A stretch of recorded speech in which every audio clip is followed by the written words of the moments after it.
इंदिरा नगर में रानी नाम की एक छोटी बच्ची अपने परिवार के साथ रहती थी। एक दिन रानी की फैमिली मेले में जाने की तैयारी कर रही थी। रानी को मेला बहुत अच्छा लगता था और बहुत खुश भी थी।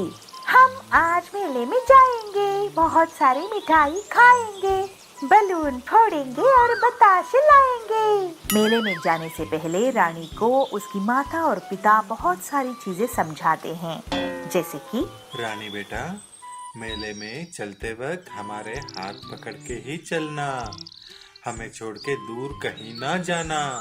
पिताजी की बात को सुन के रानी, हाँ पिताजी, हम कहीं नहीं जाएंगे, आप ही के साथ रहेंगे, कहती है।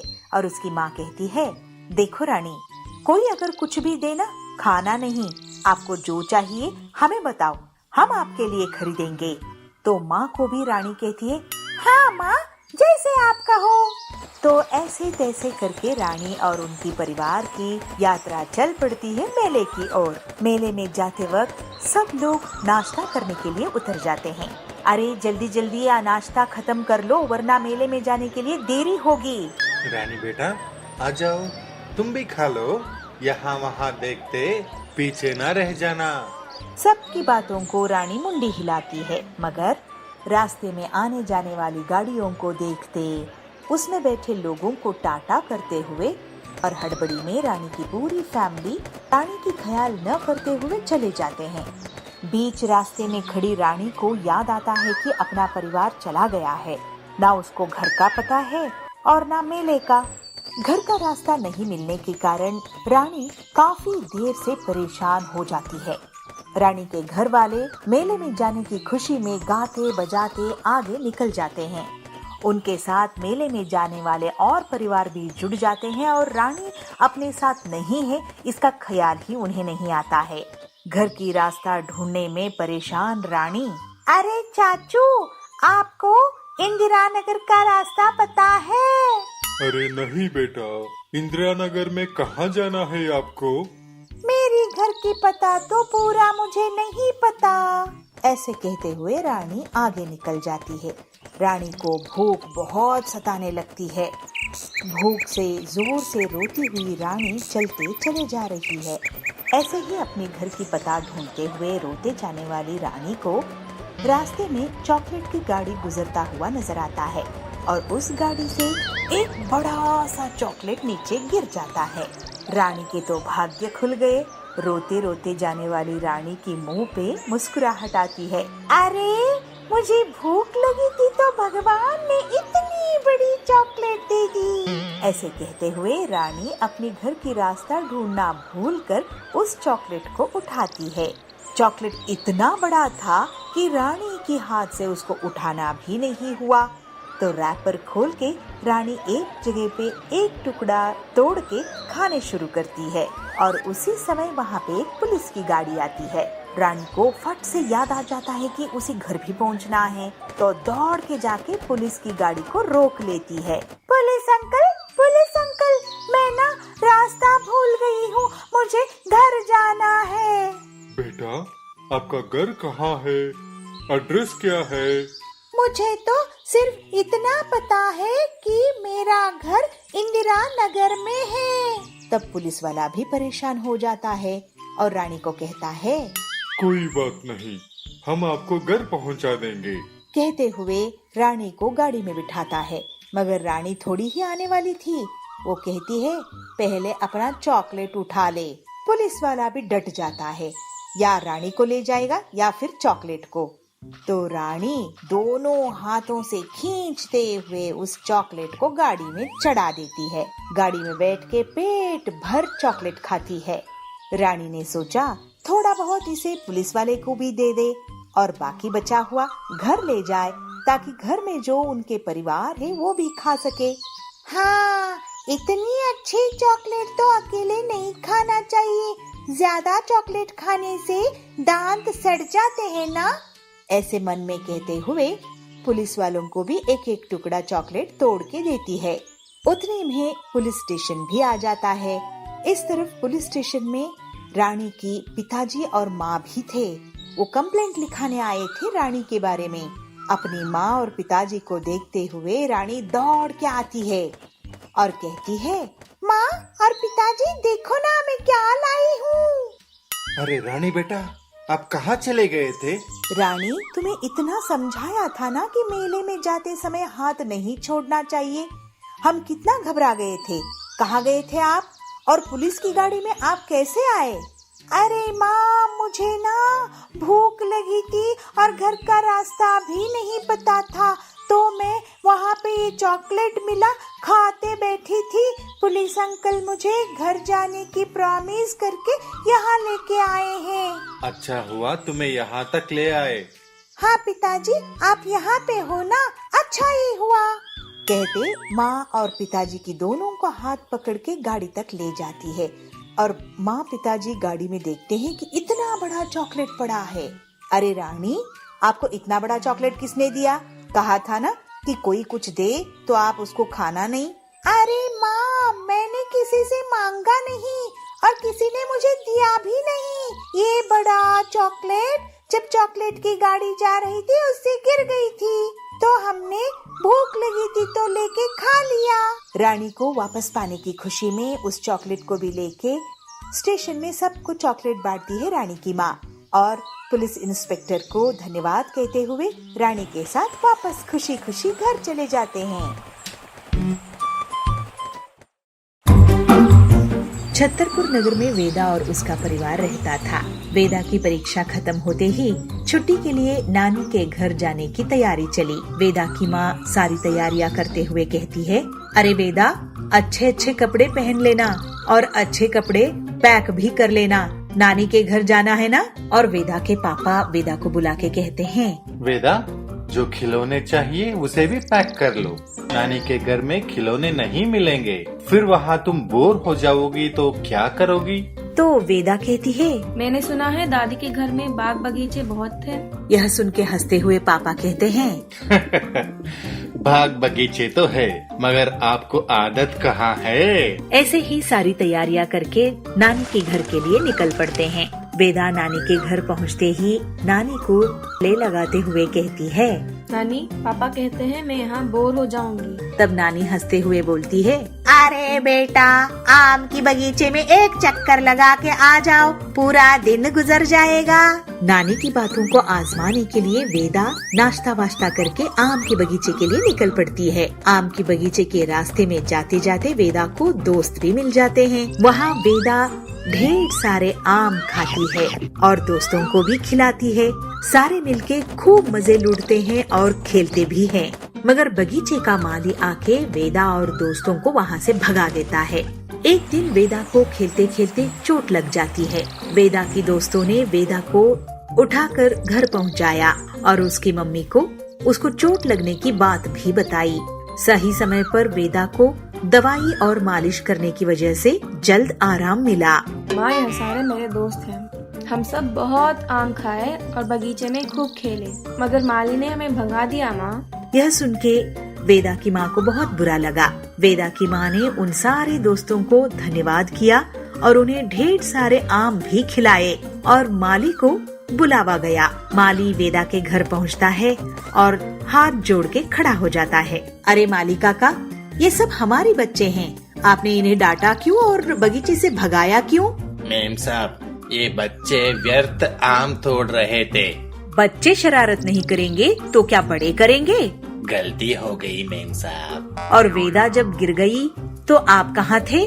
मैं बंदर भगाने गया था मेम साहब। बड़े बंदरों के साथ अगर छोटे बंदर के भी ख्याल करते तो वेदा नहीं गिरती थी। इस बात को सुन के सारे बच्चे हंस पड़ते हैं। वेदा जब ठीक होती है तो माँ की बात से उसको ये समझ आता है कि दोस्त दुख सुख के साथी होते हैं। इसकी समझ आते ही वेदा अपने दोस्तों के साथ फिर आम की बगीचे में घुस जाती है और माली काका बस बच्चों को देखते रह जाते हैं।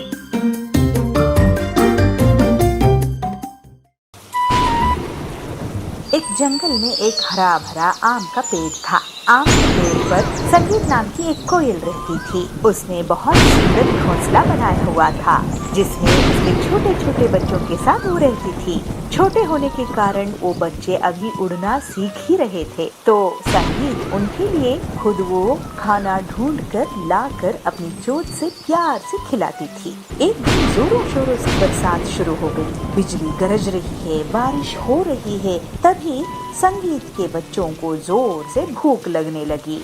माँ, भूख लगी है माँ। अरे बच्चों, मैं कुछ न कुछ इंतजाम करती हूँ। देखते ही देखते बच्चे जोर जोर से चिल्ला के रोने लगे। एक बच्चे को देख के दूसरा बच्चा रोने लगा। माँ, मुझे भी भूख लग रही है माँ, कुछ न कुछ तो दो ना। संगीत को बहुत चिंता हुई। अपने बच्चों को रोते हुए संगीत को नहीं देखा जा रहा था। वह उन सबको चुप कराने की कोशिश कर रही थी, किंतु बच्चे भूख से तड़प रहे थे। माँ देखो ना, कल का कुछ भी हो चलेगा, मैं खा लूंगी। इस बात से संगीत उदास होने लगी क्योंकि घर में कुछ नहीं था। संगीत सोच में पड़ गई। अरे इतनी जोर बारिश हो रही है, मैं खाना कहाँ से लाऊंगी?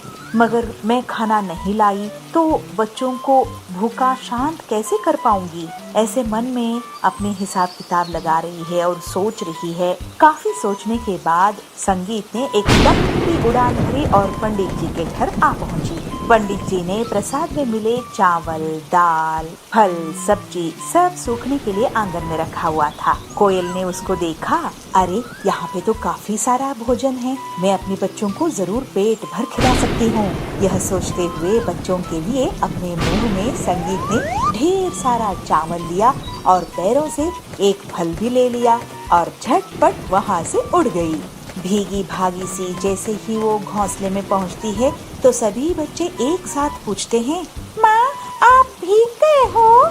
माँ मुझे ना भूख नहीं है, आप बरसात में मत जाओ। बच्चों की बात सुनते हुए संगीत के आंखों में भी पानी आ जाता है और अपने पंख को झटकाते हुए बोलती है, अरे मैं माँ हूँ, मुझे कुछ नहीं होगा, आपका पेट भर जाए इससे ज्यादा मुझे क्या चाहिए। ऐसे कहते हुए सभी बच्चों को प्यार से अपने मुंह में जो दाना लाई थी उसको खिलाती है और फल भी काट काट के वो भी देती है। फल और दाने खा के बच्चों का पेट भर गया। वह सब चुप हो गए और आपस में खेलने लगे।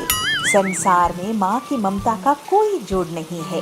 अपनी जान विपत्ति में डालकर भी माँ अपने बच्चों की पेट भरती है और उसकी भलाई चाहती है। बच्चे खुश तो माँ भी खुश। ऐसे संगीत और बच्चे बहुत खुशी खुशी से बरसात का मजा लिया।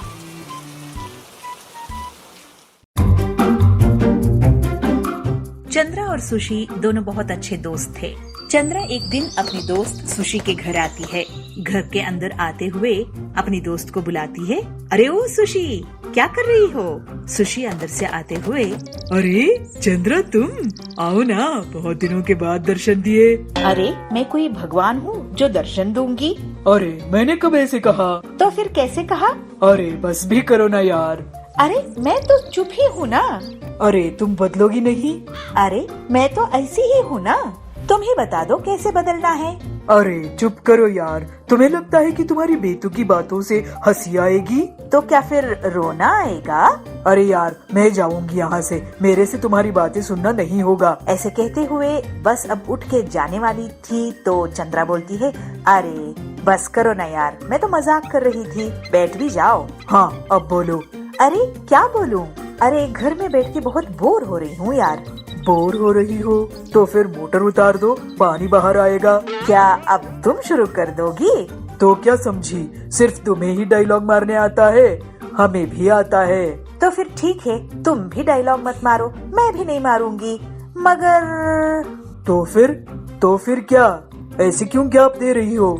अरे गैप मैंने नहीं दिया यार, गैप आ गया। चलो कोई बात नहीं, ऐसे ही टहलते हुए जाके पॉन्ड में जाके फिशिंग करते हैं। क्या मछली पकड़ना तुम्हें आता है क्या? अरे वो क्या बड़ी ब्रह्म विद्या है, उसमें क्या बड़ी बात है, किनारे पे बैठ के पासा फेंक दिया तो हो गया। क्या फिशिंग इतनी इजी है? अरे धरती पे ऐसा कोई काम नहीं है जो नहीं कर सकते। ओ बस बस बस, फिल्म की डायलॉग नहीं चाहिए, अगर तुम्हें आता है तो फिर चलो। अरे मुझे भी नहीं आता है, मगर ट्राई तो कर सकते हैं ना। ठीक है चलो, मगर तुम मछली पकड़ के करोगी क्या? हाँ, मार्केट में जाके बेचूंगी। क्या तुम भी? चलो कोई बात नहीं, आप मसाला वसाला सब लेके आना, वहीं पे बैठ के हम मसाला उसको लगा के उसको फ्राई करके खा जाएंगे। अच्छा तो फिर चलो। ऐसे ही बात करते करते दोनों फांसे को लेके वहाँ से पॉन्ड के पास आते हैं। अरे चंद्रा, हमने फांसे तो लाए, मगर केंचुए कहाँ है? केंचुए? वो कहाँ से लाऊंगी? अरे केंचुए के बारे में पता नहीं है, मगर फिशिंग करना है। फिशिंग करना है तो केंचुए कहाँ मिलेंगे, वो पहले जानना है। अरे तुम बड़ी हो गई मगर अकल बिल्कुल नहीं है। फिशिंग करने के लिए केंचुए की बहुत जरूरी होती है। पहले फांसे में केंचुए को लटकाना है, फिर पानी में छोड़ना है। अरे वाह, तुम्हें तो बहुत कुछ पता है। हाँ, मुझे अब पता चला कि तुम्हें कुछ भी पता नहीं है। ठीक है चलो, वहाँ पे कीचड़ में जाके केंचुए मिलते हैं क्या पता लगाते हैं। ऐसे ही बात करते हुए नजदीक में जो कीचड़ था वहाँ पे केंचुए को ढूंढने निकलते हैं, तो वहाँ उनको कुत्ते की पिल्ले की भौंकने की आवाज सुनाई देती है। अरे सुशी, यहाँ पे कुत्ते की पिल्ले की भौंकने की आवाज आ रही है। बात तो सही है, मगर इस जंगल में कुत्ते की पिल्ले की आवाज कहाँ से आई? चलो देखते हैं। ऐसे ही ढूंढते ढूंढते एक पेड़ के नीचे जा पहुँचते हैं। दो कुत्ते की पिल्ले कीचड़ में बाहर आने के लिए ट्राई कर रहे हैं। उसको देखते हुए ही चंद्रा, अरे कुत्ते की पिल्ले की हालत तो देखो, कीचड़ में फंस गए हैं। चलो उनको बाहर निकालते हैं। दोनों जाते हैं और कुत्ते की पिल्ले को बाहर निकाल के अच्छे से पानी से धो के उनको साफ करते हैं। उन दोनों को पेड़ के नीचे बिठा के उनके सामने बैठ के सोचते हैं, अरे शायद इनकी माँ खाना ढूंढते हुए कहीं गई होगी। हाँ, यहाँ पे इनको कोई शेल्टर भी नहीं है। हाँ, मुझे भी वही लग रहा है कि इनकी घर भी नहीं है यहाँ। चलो हम दोनों मिलके इनके लिए घर बनाते हैं। बहुत अच्छी सोच है, चलो बनाते हैं। कहते हुए वहाँ पे मिट्टी, पत्थर, लकड़ी सब ढूंढ के तैयार करते हैं। उस छोटे से घर में उन दोनों बच्चों को बिठाते हैं। वो दोनों कुत्ते की पिल्ले इनकी तरफ बहुत प्यार से देख रहे हैं। अरे तुम दोनों को भूख लगी है? हाँ, बहुत भूख लगी है। हमारी माँ खाना ढूंढने के लिए बाहर गई है। अच्छा, कोई बात नहीं, आपके लिए खाने के लिए हम ढूंढ के लेके आते हैं। कहते हुए नजदीक जो पॉन्ड था वहाँ से फिश पकड़ के लाके अच्छे से फ्राई करके उन दोनों कुत्ते की पिल्ले को खिलाती है। बहुत बहुत धन्यवाद माता जी। आपकी पेट भर गया ना, हमारे लिए उतना ही काफी है। अरे हम इधर आके कितनी देर हो गई, इनकी माँ तो अभी तक नहीं आई। मैं भी वही सोच रही हूँ, अब तक क्यों नहीं आई।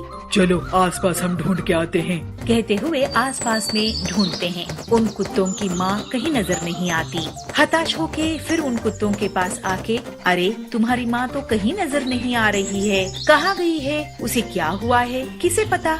उनकी बात सुन के दोनों कुत्ते के पिल्ले रोने लगते हैं। माता जी, हमारी माँ को ढूंढ के दो ना, आपकी बहुत मेहरबानी होगी। कहते हुए दोनों जोर जोर से रोने लगते हैं। उन्हें रोते हुए देख के चंद्रा कहती है, अरे रो मत, आपकी माँ को हम ढूंढेंगे। चंद्रा के पास एक मैजिक जीनी रहता है, तो उसको बाहर निकाल के उस जीनी से पूछती है, उन कुत्तों की पिल्लों की माँ कहाँ है।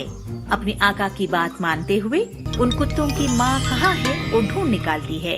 उन पिल्लों की माँ को दो बच्चे रुला रहे हैं। उसकी पूंछ को खींचते हुए, उसको पत्थर से मारते हुए उसको तकलीफ पहुँचा रहे हैं। उसको देखते हुए चंद्रा कहती है, अरे इन पिल्लों की माँ को कोई रुला रहा है, तकलीफ दे रहा है, उसको तो मार ही देंगे। चलो चलो पहले उसको बचाते हैं। कहते हुए उन पिल्लों की माँ के पास आके उन दोनों बच्चों को डांट डपट के, अरे पागल बच्चों, थोड़ी सी भी अकल है, बेजुबान जानवर को मारने की आपके दिल में ख्याल कैसे आई? जरा भी आपको डर नहीं है? अब के बार इस कुत्ते के बारे में आपने ये सोचा तो हाथ तोड़ दूंगी। चलो भागो यहाँ से। कहते हुए उन दोनों बच्चों को वहाँ से भगा के उस कुत्ते को ले आके उनके पिल्लों के पास छोड़ देते हैं। ये लो, तुम्हारी माँ आ गई। माँ को देखते ही दोनों पिल्लों ने दौड़ के आके अपनी माँ को गले लगा के खेलते रोते हंस रहे हैं। उस दृश्य को देखते हुए चंद्रा और सुशी की आंखों में भी पानी भर आता है। चलो अब हम चलते हैं।